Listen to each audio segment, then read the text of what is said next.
Réel sur Radio Univers. Radio Univers, tout de suite les infos.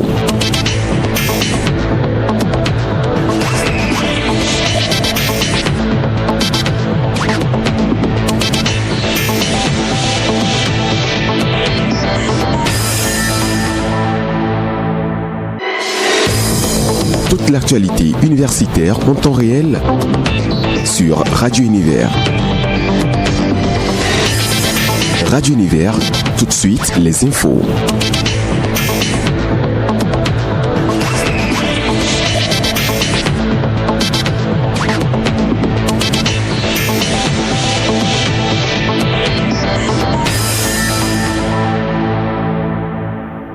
Radio Univers, le 19h30.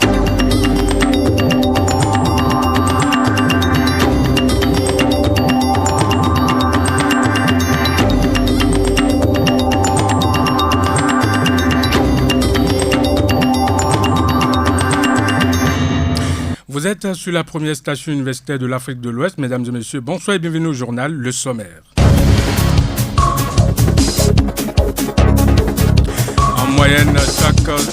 En moyenne, chaque citoyen produit environ 500 kg de déchets ménagers par an. C'est ce qu'il convient de retenir de l'analyse de Wari Moussa, docteur en géographie, spécialiste en valorisation des déchets et assainissement durable de cadre de vie, reçu ce jeudi sur l'émission scientifique Univers Science dont le thème abordé est valorisation des déchets de ménage et d'élévation dans le domaine agricole au Bénin. Les détails sont à suivre dans ce journal.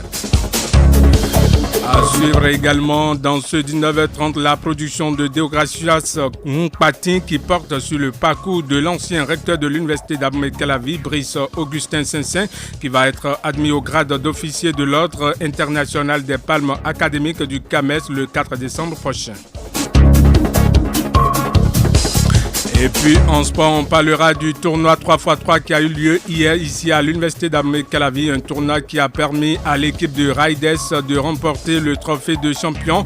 Autres informations sportives, l'équipe béninoise de football grimpe d'un point au classement FIFA sorti ce jour. On reviendra sur toutes ces informations dans quelques minutes avec Gitos Wenolo. Ainsi se présente le statut de ce journal, le développement.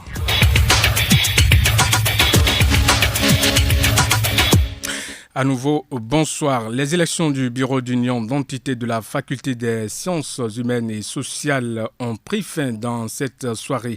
Les résultats sortis des urnes suite au dépouillement n'ont pas encore été communiqués par la commission électorale de la faculté. Gilles Christ, étudiant en géographie à l'issue du vote ce matin, a été confronté à la malorganisation. Depuis le matin, je suis ici, je suis venu, je n'ai pas encore voté, je suis venu pour voter. Et depuis le matin que je suis ici, je vois qu'il y a une nouvelle organisation d'abord, parce que au niveau du premier tour qui avait des fraudes, et puis ils nous ont dit de venir voter encore. Mais on est venu ici maintenant, on a su qu'il y a encore la mauvaise gestion, qu'il y a des gens qui prient, il y a des gens qui bousculent des gens.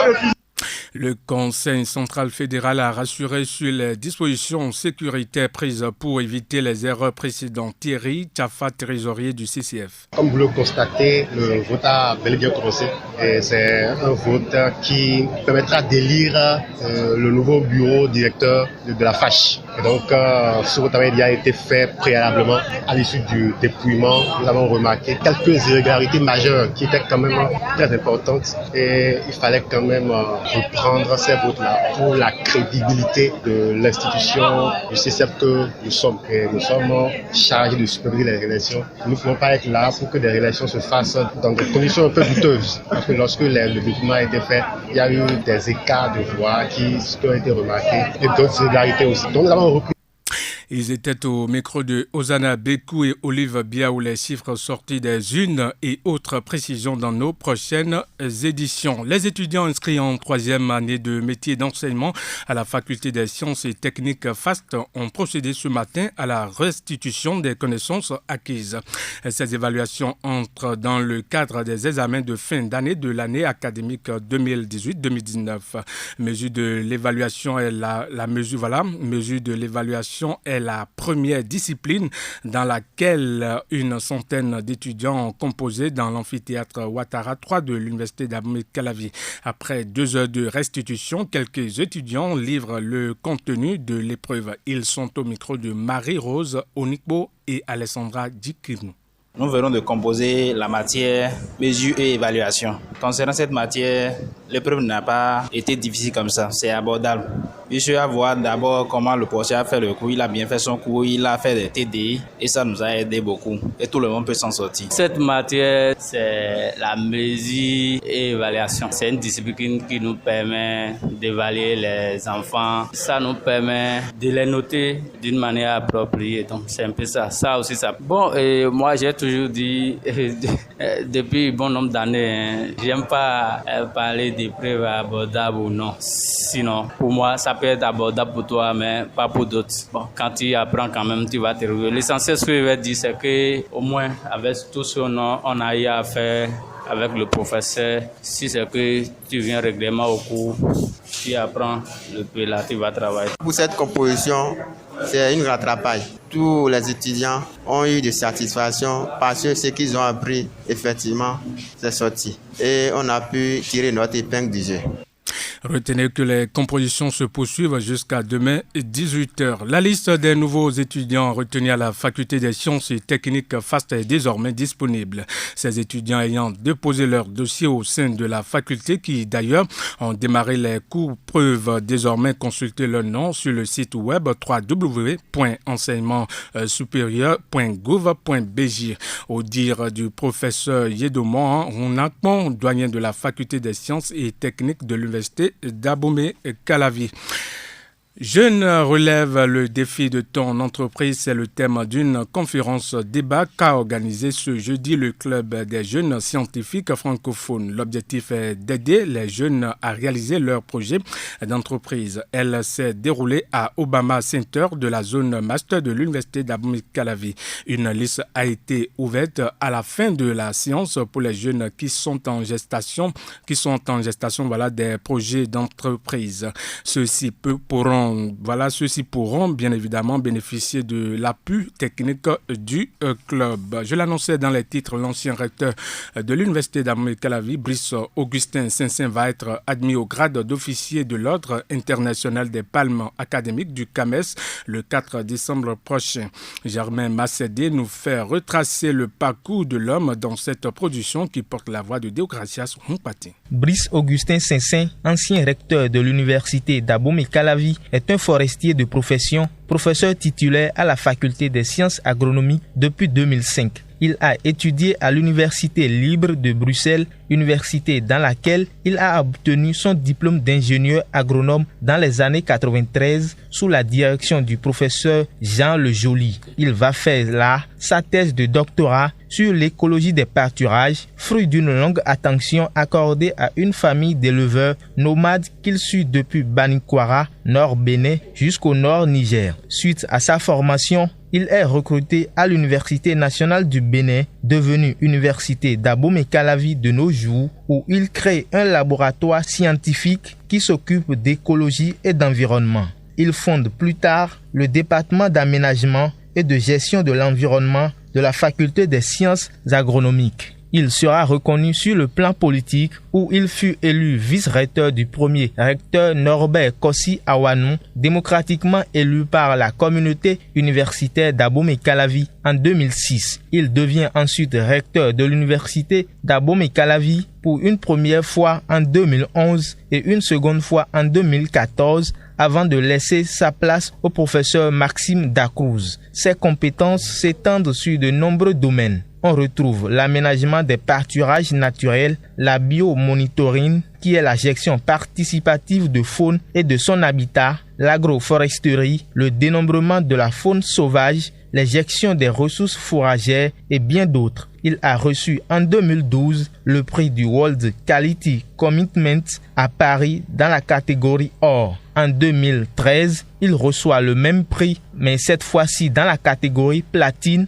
avant de recevoir en 2014 le prix du Conseil ouest et centrafricain pour la recherche et le développement agricole, et également le prix des meilleures pratiques. Il engrange le prix World Leader Business Person et le prix du meilleur scientifique de l'Afrique, respectivement en 2015 et en 2017. Âgé de 60 ans, Brice Saint-Saint sera admis au grade d'officier de l'Ordre international des palmes académiques du CAMES le 4 décembre prochain au cours d'une cérémonie solennelle qui aura lieu à Ouida.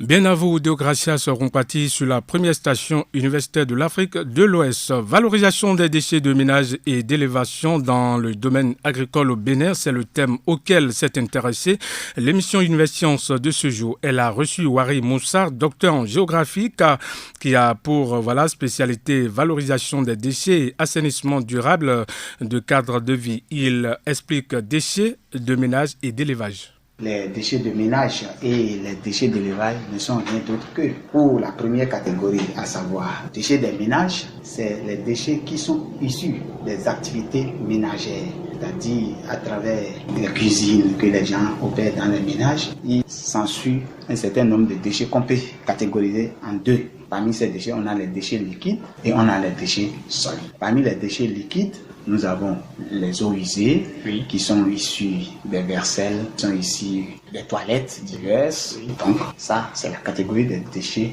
liquides. La catégorie des déchets solides est composée d'une diversité de déchets, à savoir les épulchures des tubercules, les restes de légumes, les autres types de déchets. Dans la catégorie des déchets ménagers, nous avons les restes de nourriture, donc c'est des déchets d'élevage. En dehors de ces déchets, nous avons les déchets qui ne sont pas forcément biodégradables. Il y a les sachets que les gens utilisent dans le ménage à travers les différents produits achetés. Ces catégories de déchets sont partie des déchets ménagers. On peut en citer plusieurs. Globalement, ce sont des déchets qui sont issus de différentes transformations dans les ménages. Voilà. Parlant des déchets d'élevage, nous avons les déchets qui sont issus des fermes agricoles où on élève par exemple la volaille, les agoutis, on élève les lapins, les bovins, les caprins, les ovins, les cochons qu'on appelle porcs. Donc tous ces animaux produisent des déchets, des crottes, pour certains on les appelle, et ces déchets-là constituent la catégorie des déchets animaux. Voilà.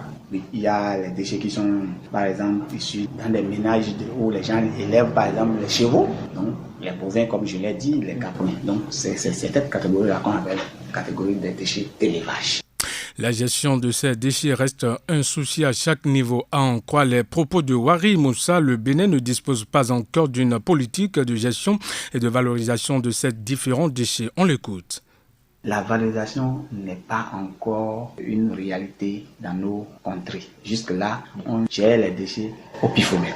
Leur valorisation n'est pas encore une priorité compte tenu parfois du manque de moyens, du manque de connaissances dans le domaine et aussi le cadre, je dirais, infrastructurel n'est pas favorable, n'est-ce pas, pour la valorisation de ces déchets. Et les mentalités aussi ne sont pas aussi préparées pour entrer, n'est-ce pas, dans la valorisation des déchets.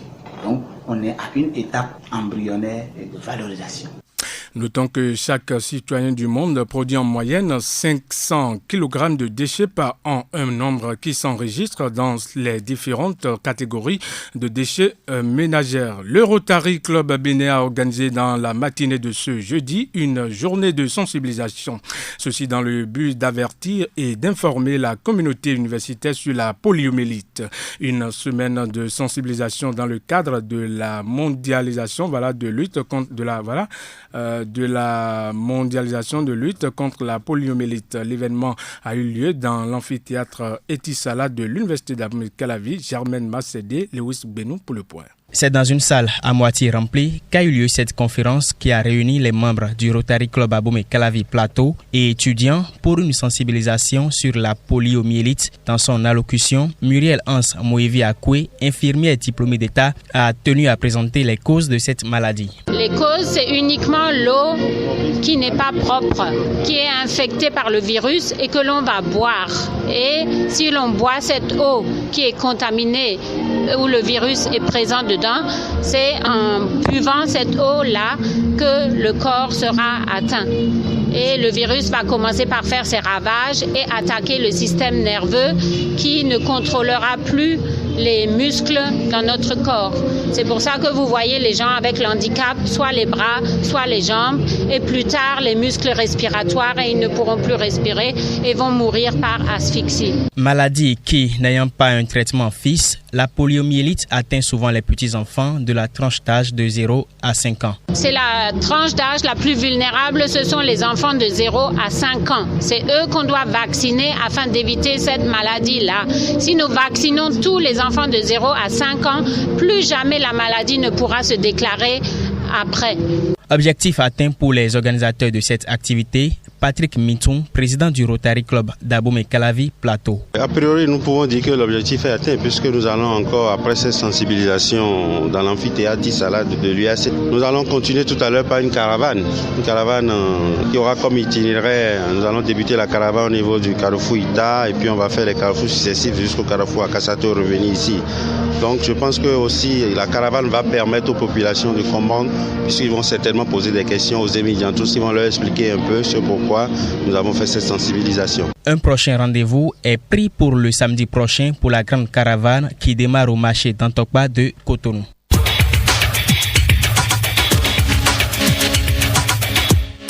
Un sujet avant de retrouver la page des sports. Le rhume est une infection du nez, plus précisément des fosses nasales.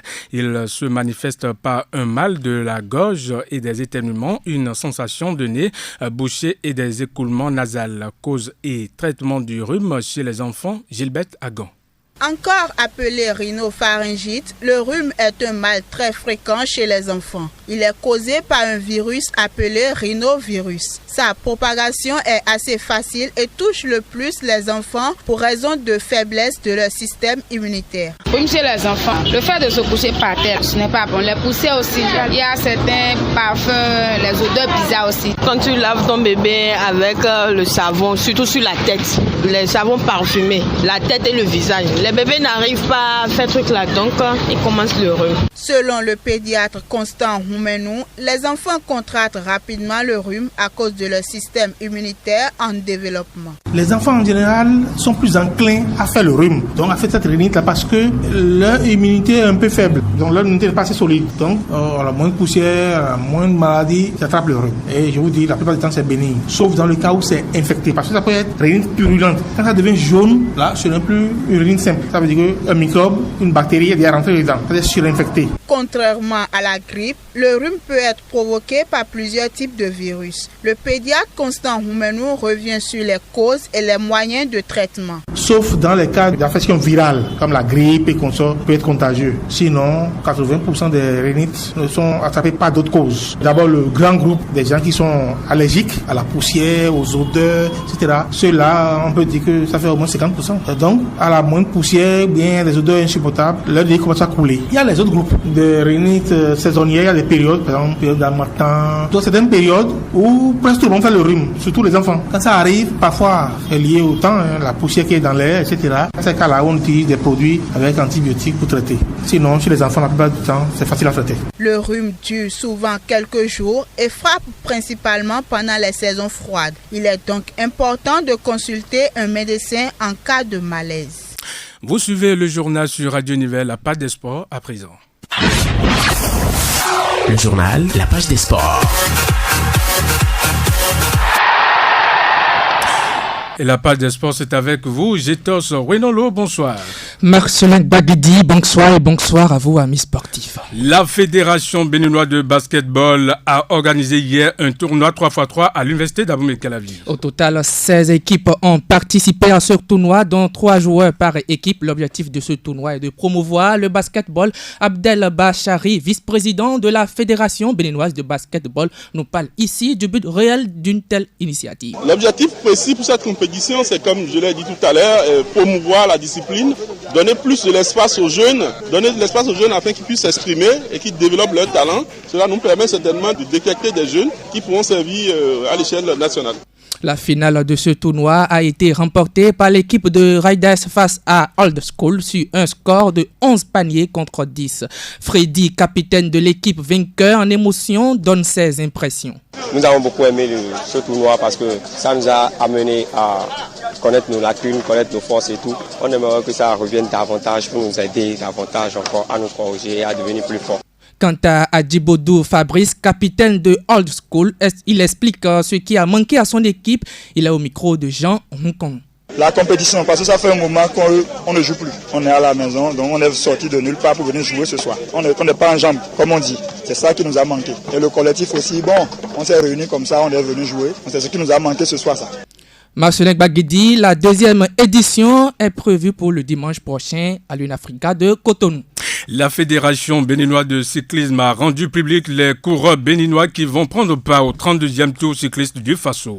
Au total, 15 pays, dont 4 d'Europe, sont attendus au 32e Tour du Faso qui aura lieu du 25 octobre au 3 novembre prochain. Le Bénin sera représenté par 7 cyclistes, dont 2 dames. Chez les hommes, nous avons Emmanuel Sagbo, Rémi Soou, Bachiki Idrissou, Romuald Soudi et Idiwan Arwandinou. Les dames sélectionnées sont Chantal Vido-Nyonlonhwe et Faridatou Arwandinou. Ces 2 dames vont entrer en compétition le 31 octobre à Bobo Dioulasso. La délégation béninoise est sous la direction de Yvon Dagba, accompagné de l'entraîneur national Papouin Ocho et du mécanicien Eugène Rancinon. La première étape de 150 km sera courue entre Nagriongo et Tangodogo. La deuxième étape de 145 km va parcourir la ville togolaise de Dapang et la troisième étape 101 km se court entre Bitou et Kupela. Et enfin, la dernière étape, 100 km, est de Kombisiri à Ouagadougou, la ville burkinabé. Zetos, pour finir, première édition du championnat africain et universitaire de badminton. Les athlètes béninois rentrent au Bécaye avec des médailles en bronze. C'est bien dit, Marcelin Baguidi. Nos athlètes badistes ont été 2 fois gagnants du médaille en bronze à cette première édition du championnat africain de badminton. Cette compétition a duré 3 jours, dont hier, le dernier jour. 80 athlètes ont envahi l'université de l'île Maurice provenant de 14 universités, dont celle du Nigeria, l'Afrique du Sud, l'Ouganda, le Madagascar, l'île de la Réunion, du pays hôte, l'île Maurice et bien évidemment du Bénin. Quand on revient aux joueurs, Joëline Degbe a fait parler d'elle dans la catégorie simple femme. La raquette dont elle est la seule la maîtrise, Sébastiano Degbe et Joëline Degbe, engagés dans l'enjeu double mixte, ont fini 4e sur leur parcours. Un positionnement qui a mérité la médaille en bronze. Au total, le Bénin engrange 2 médailles dans différents compartiments de jeu. Nous en parlons encore, Marcelin Baguidi. La FIFA a dévoilé aujourd'hui son classement mondial du mois d'octobre. Le Bénin est 82e au plan mondial et 18e en Afrique, juste derrière la Zambie. Ceci après avoir été tenu en échec face à la Zambie lors des précédentes journées FIFA. Le top 5 africain est composé du Sénégal, 20e au mondial, la Tunisie 29e, le Nigeria 35e, de l'Algérie 38e et du Maroc 42e au mondial. Marcelin Baguidi, c'est tout pour la page des sports. Merci à vous, j'étais sur Renalo sur la première station de l'Afrique de l'Ouest, bien sûr. Mesdames et messieurs, c'est la fin de cette édition réalisée par Prosper Bonou, à la mise en onde Joseph Vigan en direct. Je suis Marcelin Baguidi, merci de nous avoir suivis. À bientôt.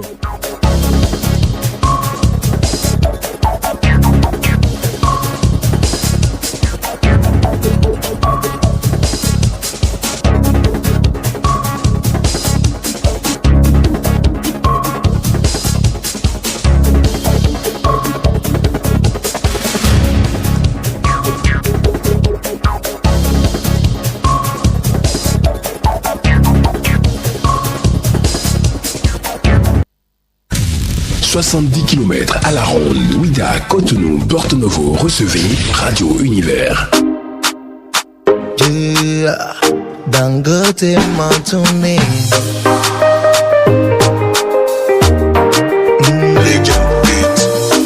Nous dément toi quand tu toi gonangba. C'est bolisa, non non non voro pombe. Ekbete gbele osodo na yo. Nous dément toi quand tu toi gonangba. C'est bolisa, non non non voro pombe. Ekbete gbele osodo na yo. Biakatura zora waze, Mali me, zora waze lo. Biakatura zora waze, Mali me, zora waze lo.